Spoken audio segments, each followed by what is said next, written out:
नमस्कार, मैं डॉक्टर सोनिया आप सभी का स्वागत करती हूँ मेरी आज की वीडियो में। और आज हम बात करेंगे पशुओं में फैली हुई एक बीमारी लंपी स्किन डिजीज के बारे में। आपने भी अपने आसपास पशुओं में, स्पेशली जो गायें हैं, उनमें देखा होगा कि उनकी स्किन पे बड़े बड़े आपको गांठें या जिनको लंप नोड्स बोलते हैं वो दिखाई दे रहे हैं। तो यही बीमारी है लंपी स्किन डिजीज। ये अभी फैली है जुलाई अगस्त के महीने में, मेनली राजस्थान, हरियाणा, पंजाब, गुजरात के एरिया में, और ये काफ़ी ज़्यादा खतरनाक है। इससे बहुत सारी गायें की डेथ भी हुई है।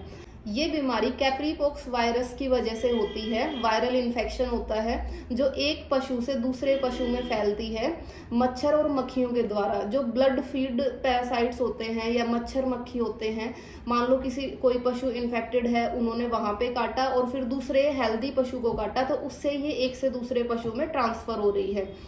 तो सबसे पहले जो इसमें सिम्टम देखने को हमें मिल रहे हैं, स्टार्टिंग में जो पशु है या मेनली ये गाय में ही है, उसमें नाक से और आंख से पानी आता है।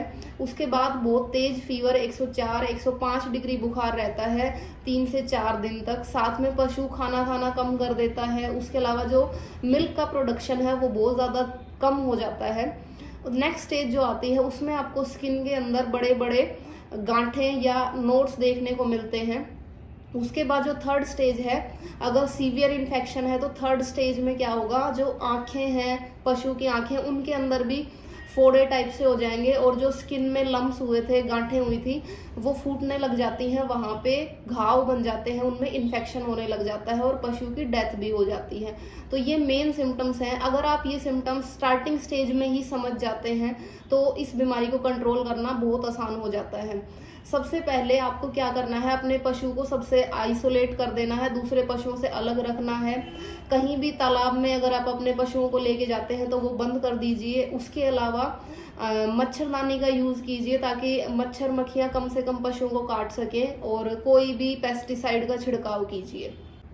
वैसे तो अभी तक इस बीमारी की कोई वैक्सीन नहीं बनी है, ना ही कोई मेडिसिन आई है, लेकिन कुछ होम्योपैथिक और आयुर्वेदिक दवाइयां हैं जो इसमें वंडरफुल रिजल्ट दे रही हैं। सबसे पहली होम्योपैथिक दवाई है इसमें आर्सेनिक। आर्सेनिक मेडिसिन ऐसी होती है जब हाई फीवर होता है, आंख नाक से पानी आता है, उस टाइम पे दी जाती है। उसके अलावा आर्सेनिक के अलावा बेलाडोना एक मेडिसिन है जो बहुत ही ज्यादा तेज बुखार में दी जाती है। सडन कोई भी बीमारी शुरू हो उस केस में बेलाडोना दी जाती है। तो आर्सेनिक और बेलाडोना आप स्टार्टिंग स्टेज में दे सकते हैं। उसके बाद अगर पशु को जो लंप बन गए हैं, गांठें बन गई हैं बॉडी में, खाना पीना उसने बंद कर दिया है, उस केस में थूजा मेडिसिन बहुत बढ़िया काम करती है। अगर उसके बाद की स्टेज है, अगर उसमें फोड़े बन गए हैं और उनमें इन्फेक्शन हो गया है, इस केस में फॉस्फोरस और लैकेसिस मेडिसिन बहुत बढ़िया काम करती हैं। तो बहुत सारे लोग आजकल क्लिनिक से ये मेडिसिन लेके भी जा रहे हैं और उनके पशुओं को काफ़ी ज़्यादा ये रिलीफ भी दे रही है। तो अगर आपके भी किसी पशु को है, स्टार्टिंग स्टेज में ये लक्षण है, तो प्लीज़ आप होम्योपैथिक और आयुर्वेदिक दवाइयाँ जरूर ट्राई करें, आपको बहुत अच्छे रिजल्ट मिलेंगे। कोई भी अगर गौशाला में किसी पशु को ये दिक्कत है तो हमारे क्लिनिक पे उस गौशाला में जो गौएं हैं उनके लिए बिल्कुल निःशुल्क ये दवाइयाँ उपलब्ध हैं। आप हमसे कांटेक्ट कर सकते हैं, हमारे नीचे दिए गए नंबर पे, या हमारे क्लिनिक पे आ सकते हैं ये मेडिसिन लेने के लिए। धन्यवाद।